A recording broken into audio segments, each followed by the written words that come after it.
الحمد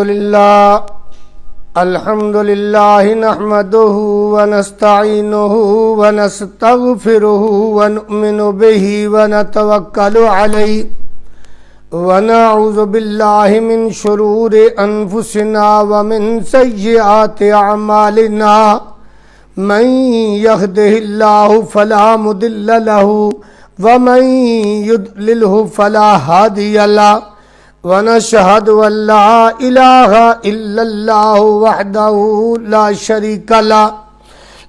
شريك له ولا نظير له ولا مثل له ولا مثال له ولا مماثل له أزلي أبدي ديمومي لا أول له ولا آخر له ونشهد أن سيدنا ومولانا وحبيبنا ورؤوفنا ورحيمنا وكريمنا ومأوانا وملجأنا وشفيعنا يوم الجزاء محمدا صلى الله تعالى عليه وسلم.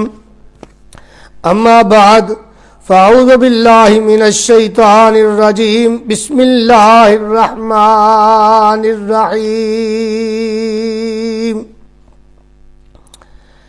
خلق الموت والحياة ليبلوكم أيكم أحسن عملا. صدق الله العظيم وصدق رسوله النبي الكريم الأمين ونحن على ذلك من الشاهدين والشاكرين والموقنين والحمد لله رب العالمين. إن الله وملائكته يصلون على النبي يا أيها الذين آمنوا صلوا عليه وسلموا تسليما. اللهم صل على سيدنا ومولانا محمد وعلى آل سيدنا ومولانا محمد وبارك وسلم وصل عليه.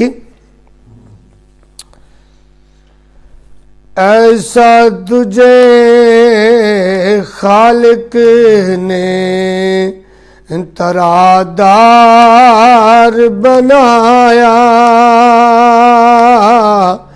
یوسف کو تیرا طالب دیدار بنایا، کونین بنائے گئے سرکار کی خاطر، کونین بنائے گئے سرکار کی خاطر، کونین کی خاطر تمہیں سرکار بنایا. اللہ کی رحمت ہے کہ ایسی کی یہ قسمت، اللہ کی رحمت ہے کہ ایسی کی یہ قسمت کہ آسی کا تمہیں حامی و غمخوار بنایا. یہ سرکار کا کرم ہے، رب ذوالجلال کی رحمت ہے کہ اللہ تبارک و تعالی نے ہم گنہگاروں کا حامی و غمخوار ہمارے آقا حضرت محمد مصطفیٰ صلی اللہ علیہ وسلم کو بنایا. روایت میں آتا ہے کہ حضرت صفیہ بنت عبد المطلب نبی کریم علیہ السلام کی پھوپھی، ان کا انتقال و وصال ہوا. جب ان کو قبر میں اتارا گیا، لاد میں اتارا گیا، تو نبی کریم علیہ السلام اپنی پھوپھی مرحومہ کو مخاطب کر کے فرماتے ہیں کہ میری پھوپھی تو کہہ دے کہ میرا بیٹا، میرا بھتیجا نبی ہے، میں اپنے بھتیجے نبی پر ایمان لاتی ہوں. فرمایا کولی ہا نبی ابن اخی، اے میری پھوپھی تو کہہ دے کہ میرا نبی میرے بھائی کا بیٹا عبداللہ کا بیٹا ہے جو میرا بھائی ہے۔ حضرات گرامی حضرت صفیہ رضی اللہ تعالی عنہ قبر میں اتارا گیا تو نبی کریم علیہ الصلوۃ والسلام نے یہ تلقین کی۔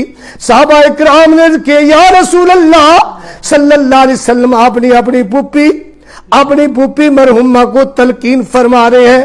فرمایا ہاں، جب منکر نکیر سوالات کے لیے میرے پھوپھو کے پاس آئے اور انہوں نے سوال کیا ما کنتے تقول فی حق ھذا الرجل من ربک ما دینک، تیرا رب کون ہے، تیرا دین کیا ہے، تو میری پھوپھی تھوڑی سی گھبرا گئی تھی۔ آپ نے فرمایا میں دیکھ رہا ہوں قبر کے احوال کو، اپنی پھوپھی کو میں نے نور نبوت سے دیکھا، نگاہ رسالت سے دیکھا، میری پھوپھی تھوڑی سی گھبرا گئی تو میں اپنی پھوپھی کو یہ تلقین کر رہا ہوں کہ قولی یا نبی ابن اخی، کہ میری پھوپھی کہہ دو کہ میرا نبی میرے بھائی کا بیٹا ہے۔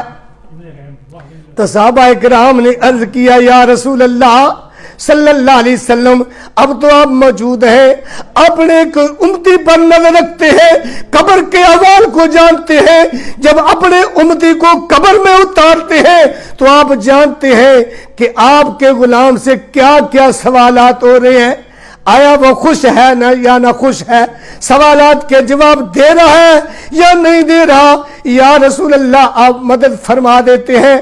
تو یا رسول اللہ جب ہم قبر میں جائیں گے تو ہمیں تلقین کرنے والا کون ہوگا؟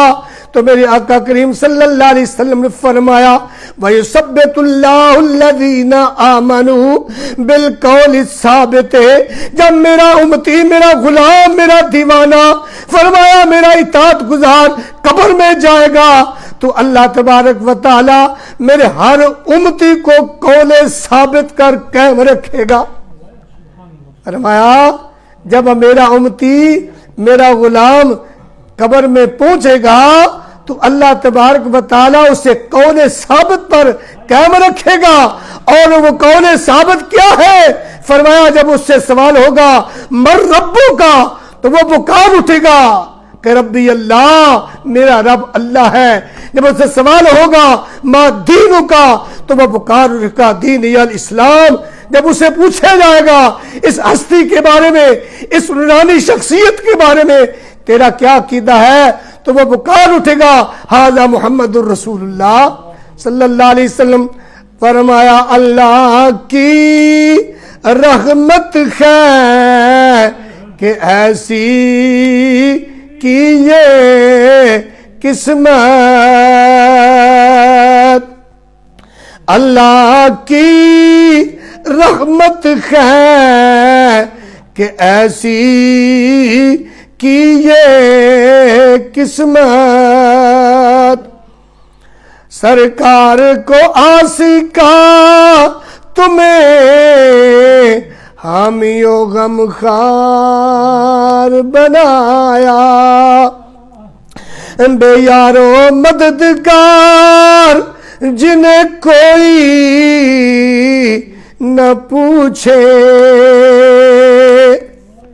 بے یارو مددگار ہم جیسے گناہگار، سیاکار، بد کردار جو صبح و شام گناہوں میں ڈوبے ہوئے ہیں، یا رسول اللہ صلی اللہ علیہ وسلم ہمیں کوئی پوچھنے والا نہیں، ہمارا کوئی مددگار نہیں، مگر یا رسول اللہ ہم آپ سے امید رکھتے ہیں بے یارو مددگار جنہیں کوئی نہ پوچھے،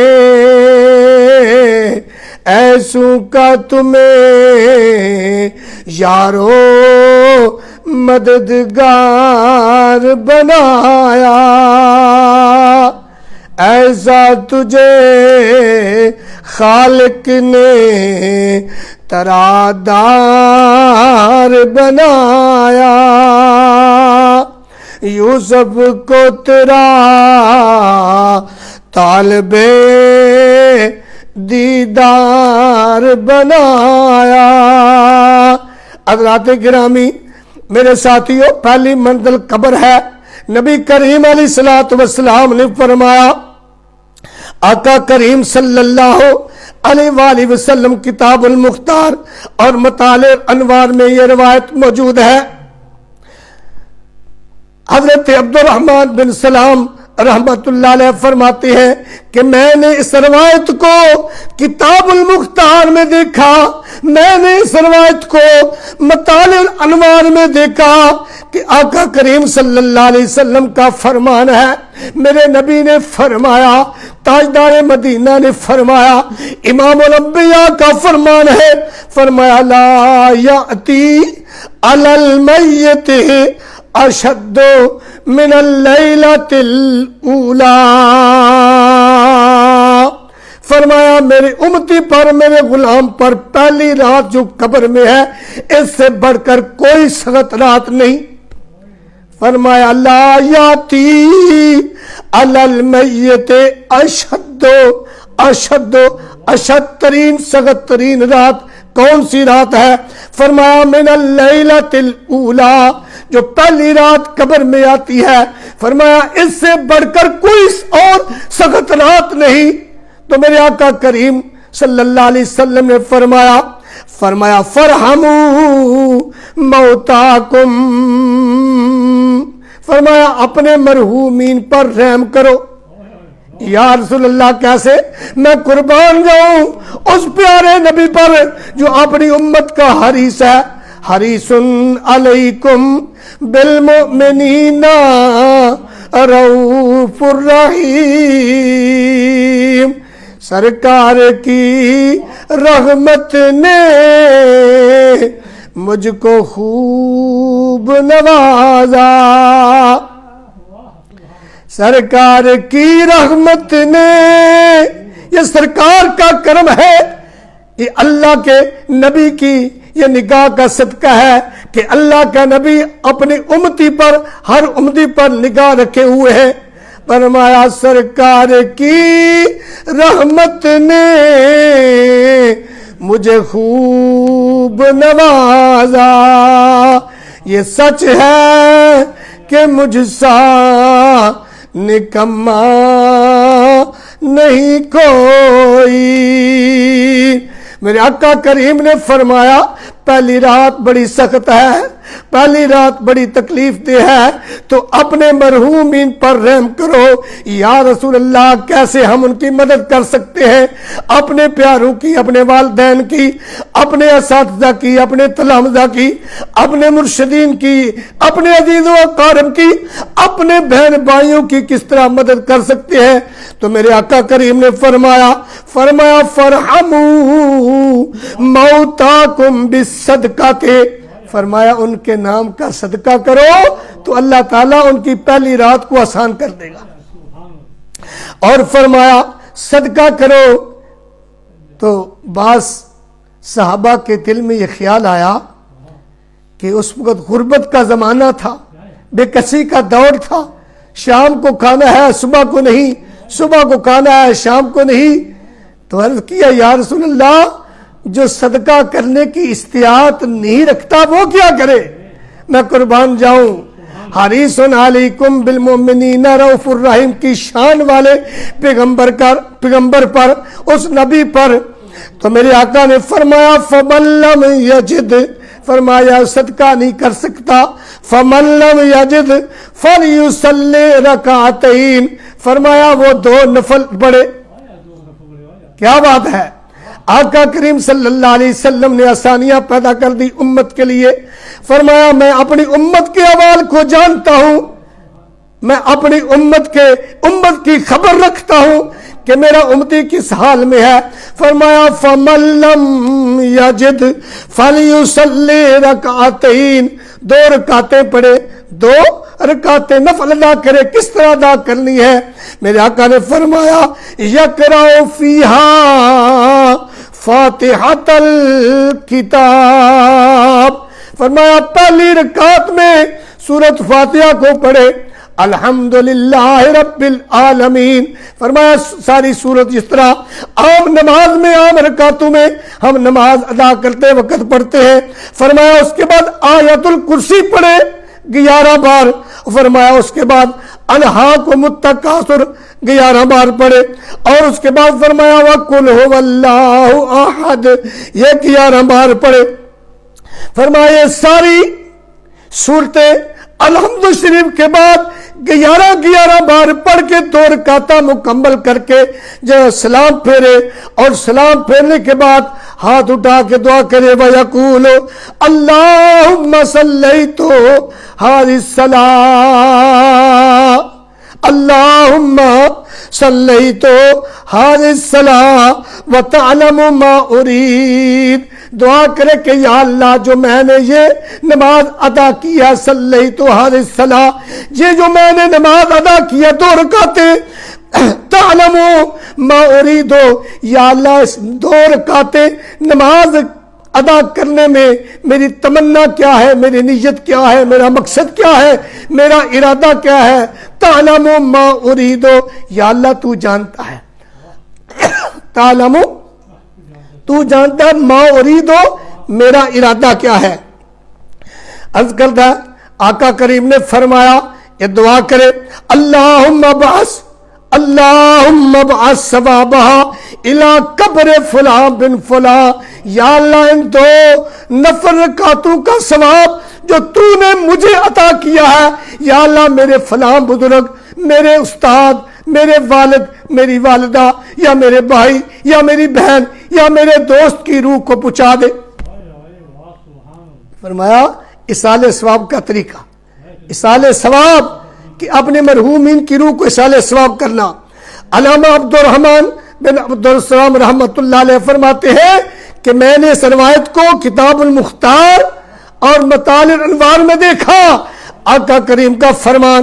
اور فرمایا اس کے بعد کیا ہوتا ہے، آقا کریم نے فرمایا جب اس کا ثواب اس مرحوم کی روح کو پہنچایا جاتا ہے تو اللہ تبارک و تعالی اسی وقت 1000 فرشتوں کو حکم دیتا ہے، 1000 فرشتوں کو حکم دیتا ہے، اور وہ اللہ کے حکم سے انوار و تجلیات کی ہدیات لے کر اس صاحب قبر کے پاس پہنچ جاتے ہیں. 1000 انوار و تجلیات کے ہدیے تحفے لے کر اس صاحب قبر کے پاس پہنچ جاتے ہیں. میرے آقا نے فرمایا، نبی کریم علیہ الصلوۃ والسلام نے فرمایا، امام الانبیاء نے فرمایا، خاتم النبیین نے فرمایا کہ نفخ صور تک یعنی قیامت تک وہ اس بندے کا دل بہلاتے رہیں گے اور اسے خوش کرتے رہیں گے یہاں تک کہ قیامت قائم ہو جائے. فرمایا یہ اصال ثواب 2 رکعتیں پڑھنی ہے. الحمد شریف کے بعد آیت الکرسی کے بعد سورۃ تکاثر، اور سورۃ تکاثر کے بعد سورہ اخلاص 11 بار پڑھ کے، اور اس کا ثواب اپنے مرحوم جس کا آپ ارادہ کرتے ہیں، اور دعا کرنی کہ یا اللہ جو میں نے نماز پڑھی کس لیے پڑھی تو میرے ارادے کو جانتا ہے، میری نیت کو جانتا ہے، یا اللہ اس کا ثواب فلاں میرے مرحوم کو پہنچا دے.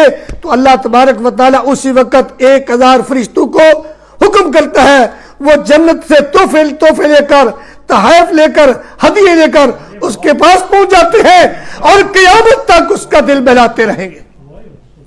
اور میرے آقا نے فرمایا کہ یہ نہ سمجھنا کہ ثواب بخشنے والا، ثواب اصال کرنے والا بھی رب کی رحمت سے محروم ہو جاتا ہے. فرمایا نہیں. میرے آقا کریم صلی اللہ علیہ وسلم نے فرمایا کہ اس آدمی کو یہ عمل کرتا ہے جو 2 نفل ادا کرتا ہے، فرمایا جتنے بھی مرحومین ہیں اللہ تبارک و تعالی ان مرحومین کے برابر اسے نیکیاں عطا کرتا ہے، مرحومین کے برابر اسے بھی نیکیاں عطا کرتا ہے. اور اللہ تبارک و تعالی اس بندے کے 40,000 درجات کو بلند کرتا ہے. اور فرمایا اس بندے کو اللہ تبارک و تعالی 40,000 حج اور عمرے کا ثواب بھی عطا کرتا ہے۔ اور فرمایا نبی کریم علیہ الصلوۃ والسلام نے اللہ تبارک و تعالی اس بندے کے لیے جنت میں 1,000 شہر کو آباد فرمائے گا اور 1,000 شہداء کا ثواب بھی عطا کرے گا، اور اللہ تبارک و تعالی اس بندے کو کل قیامت کے روز 1,000 جنتی لباس بھی عطا کرے گا۔ اپنے مرحومین کی مغفرت بھی اور رب ذوالجلال کی طرف سے انعام و اکرام سے بھی نوازا جائے گا۔ تو یہ ہے میرے آقا کا فرمان۔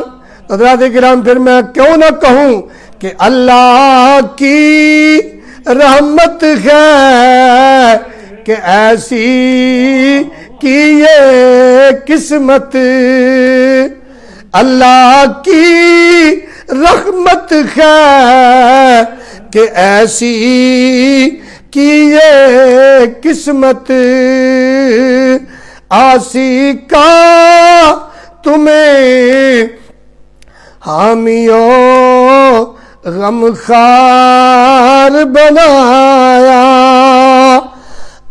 حضرات محترم، حضرت انس رضی اللہ تعالی عنہ سے روایت ہے کہ حضرت انس فرماتے ہیں کہ نبی کریم علیہ الصلوۃ والسلام نے فرمایا جس کسی کا قبرستان سے گزر ہوا یا قبرستان میں گیا اور اس نے وہاں قرأ سورہ یاسین، اس نے وہاں جا کر سورہ یاسین کی تلاوت کی، سورہ یاسین کی تلاوت کی، اور اس کا ثواب اس قبرستان والے مرحومین مومنین کی روح کو اسحال کیا۔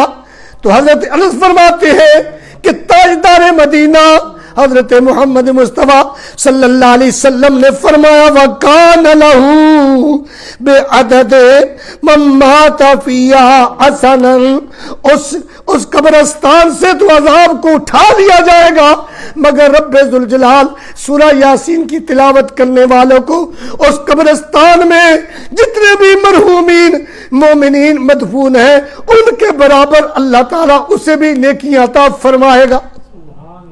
یہ ہے مرحومین کی روح کو اصال ثواب کرنے کا صلہ۔ اور نماز جنازہ ادا کرتے ہیں، وہاں بھی دعا ہوتی ہے اللہم اغفر لحینا ومیتنا وشاہدنا وغائبنا وصغیرنا وکبیرنا۔ حضرات گرامی، حضرت بزاز رحمت اللہ علیہ فرماتے ہیں کہ مرنے والے کے وصال کے بعد جو دنیا سے جاتا ہے اور اس کے بعد جو نماز جنازے میں شریک ہوتے ہیں، اللہ تبارک و تعالی جو انہیں اپنی رحمت سے نوازتا ہے، اپنے کرم سے نوازتا ہے، اور فرمایا وہ پہلی جزا جو اس مرنے والے کی نماز جنازہ ادا کرتے ہیں فرمایا اس کی دعا میں شامل ہوتے ہیں۔ حضرت بزاز رحمت اللہ علیہ فرماتے ہیں پہلی جزا یہ ملتی ہے کہ جتنے بھی اس مومن بندے کی نماز جنازہ میں شریک ہوتے ہیں، اللہ تبارک و تعالی اس مومن کی بدولت اس مومن کی نماز جنازہ ادا کرنے کے توسل سے اللہ تبارک و تعالی ان تمام شرکائے مجلس یا شرکائے نماز یا اس نماز جنازہ میں تمام شریک ہونے والوں کی بخشش فرما دیتا ہے۔ نبی کریم علیہ الصلوۃ والسلام نے فرمایا کہ جب کوئی فوت ہو جائے تو اسے جلدی اس کے دفنانے کفنانے کا انتظام کرو، جتنی جلدی ممکن ہو اسے دفناؤ۔ کیوں؟ فرمایا دو چیزیں ہیں، یا تو وہ مرنے والا گنہگار ہے یا نیکوکار ہے، دو چیزیں۔ فرمایا اگر نیکوکار ہے تو اسے جلدی قبر میں پہنچاؤ، کیونکہ اس کی قبر اس کے لیے نور علی نور ہے، وہاں کا کریم صلی اللہ علیہ وسلم جلوہ گر ہوں گے، اسے وہاں قبر میں دیدار مصطفیٰ ہوگا، آقا کا دیدار ہوگا، تو لہذا جلدی پہنچاؤ تاکہ وہ اپنے نبی کا جلدی سے جلدی دیدار کر لے۔ اور فرمایا اگر گناہ گار ہے تو اسے جلدی قبر میں پہنچاؤ تاکہ اس کو گناہوں کا بوجھ تمہارے کندھوں سے جلدی اتر جائے، اسے جلدی قبر میں اتار دو۔ تو حضرات گرامی پھر کیوں نہ کہوں کہ اللہ کی رحمت ہے کہ ایسی کی یہ قسمت، آسی کا تمہیں حامیوں غمخوار بنایا۔ فقی اللہ حضرت فقی ابو اللیث سمرقندی رحمت اللہ علیہ ارشاد فرماتے ہیں کہ جو کوئی چاہتا ہے کہ اللہ تبارک و تعالیٰ اسے قبر کے عذاب سے نجات عطا فرمائے، کوئی چاہتا ہے کیونکہ پہلی منزل قبر ہے، میرے آقا کریم نے فرمایا کہ پہلی منزل قبر ہے، جس کے لیے وہ آسان ہوگی اگلی منزل اللہ تعالیٰ اس کے لیے آسان فرما دے گا۔ تو حضرت فقی ابو اللیث سمرقندی رحمت اللہ علیہ فرماتے ہیں کہ وہ چاہتا ہے کہ اس کے لیے اسے عذاب قبر سے نجات حاصل ہو جائے، فرمایا من ارادہ ان ینجو من عذاب القبر فعلیہ ان یلازم اربعۃ اشیاء، فرمایا اس پر لازم ہے کہ وہ 4 چیزوں پر عمل کرے، 4 عمل کرے، تو ان 4 اعمال کی وجہ سے اللہ تبارک و تعالی اسے عذاب قبر سے نجات عطا فرمائے گا۔ پہلی فرمایا وَيَجْتَنِبُ مِنْ أَرْبَعَةِ أَشْيَاء، 4 چیزیں لازم پکڑے اور 4 چیزوں سے اجتناب کرے تو اللہ تبارک و تعالیٰ اسے عذاب قبر سے نجات عطا فرمائے گا۔ فرمایا فَأَمَّا الَّتِي يَلْزِمُ أَن يُلَازِمَهَا، فرمایا المحافظۃ علی الصلاۃ، المحافظۃ علی الصلاۃ، فرمایا جو عذاب قبر سے بچنا چاہتا ہے، عذاب قبر سے نجات چاہتا ہے، تو میرے آقا تو فرمایا آقا کریم کا فرمان حافظوا علی الصلوات، پھر نمازوں کی حفاظت کرو، حافظوا علی الصلوات، فرمایا جو نمازوں کی حفاظت کرتا ہے اللہ تبارک و تعالیٰ اسے عذاب قبر سے نجات عطا فرمائے گا۔ دوسرا فرمایا الصدقات، فرمایا صدقات و خیرات کرے، کیونکہ صدقات و خیرات بھی عذاب قبر سے نجات عطا فرماتا ہے۔ فرمایا وقراءۃ القرآن، قرآن کی تلاوت کثرت کرے، اور فرمایا وکثرت التسبیح، رب ذوالجلال کی تسبیح کثرت سے کرے، کبھی سبحان اللہ و بحمدہ، کبھی اللہ اکبر، کبھی سبحان اللہ، فرمایا 4 چیزیں کرے گا اللہ تبارک و تعالیٰ اسے عذاب قبر سے نجات عطا فرمائے گا۔ اور فرمایا 4 چیزوں سے اجتناب کرنا ہے، وہ کیا ہے؟ فرمایا پہلی یہ چیز ہے فالکذب، جھوٹ سے اجتناب کرے، جھوٹ سے، اللہ تبارک و تعالیٰ ہمیں جھوٹ سے بچائے۔ یہ جھوٹ ایسی بیماری ہے ہر کوئی ہم اس کا ارتکاب کرتا ہے، ہم میں سے ہر کوئی اس کا ارتکاب کرتا ہے، مگر یہ جھوٹ اگر اس سے آدمی بچ جائے، اجتناب کرے، تو اللہ تبارک و تعالیٰ کل قیامت کے روز اسے عذاب قبر سے محفوظ فرمائے۔ اور دوسرا فرمایا نبی کریم علیہ الصلوۃ والسلام فرمایا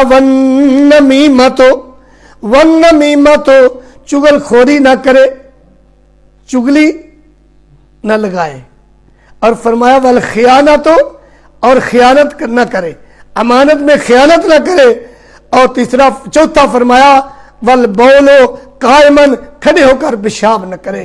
فرمایا 4 چیزوں سے جو اجتناب کرے گا اور 4 عمل جو کرے گا تو اللہ تبارک و تعالیٰ اسے عذاب قبر سے محفوظ فرمائے گا۔ اللہ تبارک و تعالیٰ ہمیں رسول اللہ صلی اللہ علیہ وسلم کی اتباع و فرما برداری کرنے کی توفیق عطا فرمائے۔ ٹائم اجازت نہیں دیتا کہ مزید کچھ بیان کروں، انشاءاللہ میں وقتاً بوقتاً ایسے مسائل آپ تک پہنچاتا رہوں گا۔ رب ذوالجلال کی بارگاہ میں دعا ہے کہ اللہ تبارک و تعالیٰ بیان کرنے کی اور بیان کے بعد عمل کی بھی توفیق عطا فرمائے، رسول اللہ صلی اللہ علیہ وسلم کی شفاعت سے ہم سب کو بہرمند فرمائے، کل قیامت کے روز رسول اللہ صلی اللہ علیہ وسلم کی ہم سب کو شفاعت عطا فرمائے۔ وآخر دعوانا الحمدللہ رب العالمین۔